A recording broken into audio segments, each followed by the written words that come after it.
আসসালামু আলাইকুম। একটি আন্দোলন দীর্ঘদিন ধরে চলছে।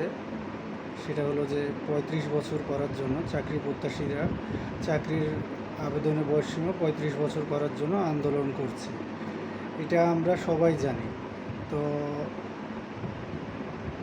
দেখা যাক এখন মন্ত্রণালয়ে যেহেতু এটা পাঠানো হয়েছে, মন্ত্রণালয় এখন এটা হিসাব নিকাশ করে দেখছে। তো যদি এটা ৩৫ হয়ে যায় তাহলে আলহামদুলিল্লাহ অনেক চাকরি প্রত্যাশীরা তারা আবার আশা ফিরে পাবে। আমার নিজেরই বয়স আজকে অক্টোবরের 2 তারিখ, নভেম্বরের 2 তারিখে আমার 30 বছর সার্টিফিকেট অনুযায়ী পুজো যাবে।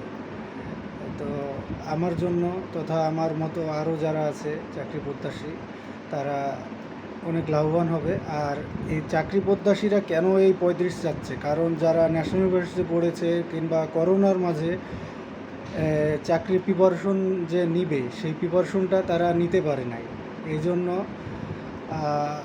তারা চাচ্ছে যে 35 যদি হয় তাহলে তাদের জন্য খুব ভালো হবে। তারপর আবার একটা বিষয় থাকে যে পড়াশোনা শেষ করে যে চাকরিতে মানে ঢুকবে, যে প্রিপারেশনটা নিবে সেই প্রিপারেশনটা নেওয়ার সময় পায় না। তার জন্য 35 যদি করা হয় তাহলে পড়াশোনাটা শেষ করে একটি প্রিপারেশন নেওয়ার সুযোগ থাকে। তার জন্য আমার মনে হয় যে 35 করাটাই বেটার। তো কি বলেন আপনারা, মতামত করে জানান। ধন্যবাদ সবাইকে। আসসালামু আলাইকুম।